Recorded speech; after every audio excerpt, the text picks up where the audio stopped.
विश्व हिंदू परिषद का हिंदू धर्म में घुसकर उसका राजनीतिकरण करने का क्या मतलब है? भाई, आज ये स्थिति आ गई इन लोगों की वजह से कि जो भक्त हैं, जो सोमवार के दिन पूजा अर्चना करना चाहते हैं, सावन का अंतिम सोमवार हो, आज उनको भी पूजा करने में खलल हो रहा है, क्योंकि माहौल बिगाड़ने वाली तत्व वही हैं। ये विश्व हिंदू परिषद हो, जो इस तरह से राजनीतिकरण कर करके उन्होंने माहौल बिगाड़ा है। आज स्कूलों में भी धर्म का भेद होने लग गया, बच्चों में भी आपस में हिंदू मुसलमान हो गया। तो अब इन्हें पूछना चाहिए अपने आप से, क्यों माहौल बिगाड़ा कि आज जो वाकई धार्मिक लोग हैं उनको मंदिर जाने में, उनको अपनी पूजा करने में भी दिक्कत आ रही है। सर, सरकार का रुख किस तरीके से देखते हैं आप? गृह मंत्री जो है वहाँ अनिल विज जो है वो ये भी कह रहे हैं कि मुख्यमंत्री अपनी देख रेख में सारे चीज़ कर रहे हैं। प्रशासन ने वहाँ एक तरीके से धारा 144 लगाई हुई है, अलर्ट है। इतनी अलर्टनेस शायद पहले होती तो आज ये माहौल नहीं होता। किस तरीके से? जब ये दंगे हुए उस वक्त वहाँ के गृह मंत्री ने जो टिप्पणी की थी वो हम सब ने सुनी। सीधे सीधे एक तरह से मुख्यमंत्री को ही जिम्मेदार बना लिया था।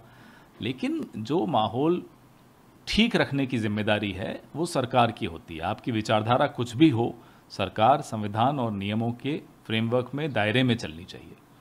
सर, इसके अलावा केंद्रीय गृह मंत्री अमित शाह तेलंगाना के दौरे पर थे। उन्होंने साफ तौर पर कहा कि कांग्रेस 4G पे चलती है। जवाहरलाल नेहरू से लेके उन्होंने राजीव गांधी, इंदिरा गांधी और राहुल गांधी तक का जिक्र किया, और बीआरएस को भी आड़े हाथों लिया, और बीआरएस और कांग्रेस दोनों को ही। नहीं, नड्डा जी से पूछो तो वो बताते हैं बीजेपी 2G पे चलती है, शाह जी और मोदी जी। तो भाई अपनी पार्टी को जरा देखें, अध्यक्ष बना रखा है एक, और उसको बेचारे को कोई पूछता ही नहीं है। अरे गृह मंत्री हो, देश की आंतरिक सुरक्षा संभालो, सुबह से शाम तक प्रचार करते रहते हैं और मोदी जी की नकल कर करके 2G 3G 4G करते रहते हैं। तो अपनी पार्टी में जो अध्यक्ष है उसको तो थोड़ा सम्मान दो।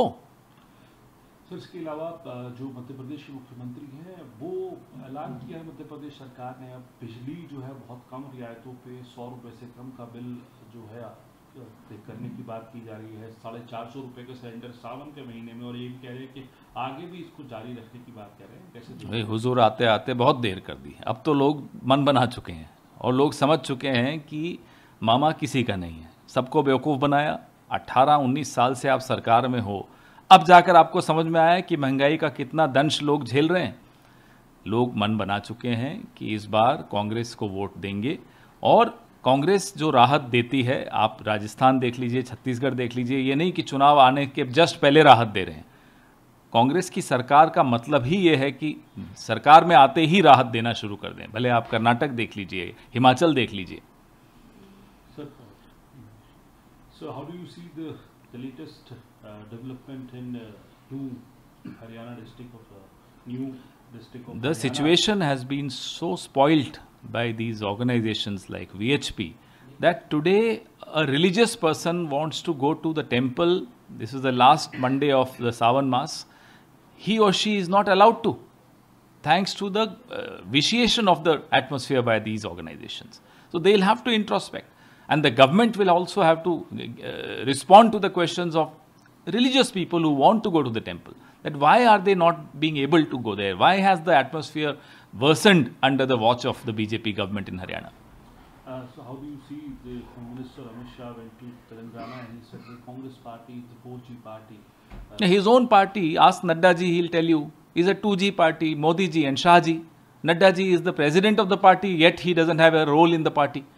A home minister going around campaigning instead of looking after his ministry, and the results are for everyone to see in Manipur, in Haryana, in Uttar Pradesh, everywhere in the country. You can see the results of a weak home minister. So he also took on the BRS, and he also alleged that there is no difference between the Congress party and the BRS. Well, we are told that BRS made them change the president of the BJP in Telangana. They wanted a weak president, and he has obliged the BRS. So we know the jugalbandi that's going on between BRS and BJP.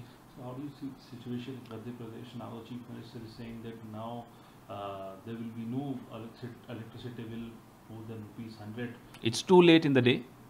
People are fed up and people have made up their minds to vote for the Congress party the way they had in 2018. This time, of course, the vote will be very decisively in favor of the Congress party. Last question is to you about the meeting of India Alliance to be held in Mumbai on 31st. What are the agendas, sir?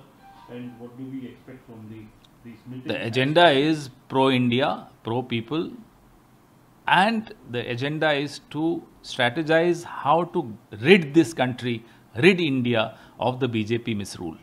Will there be an announcement about the convener of the India? At the same time, there are some issues coming up, like Aam Aadmi Party. They are saying that they will contest in Bihar. Bihar also, although they already announced. All the members of the India Alliance will adhere to what has been decided in previous meetings of the alliance. So we are sure all members will respect those decisions.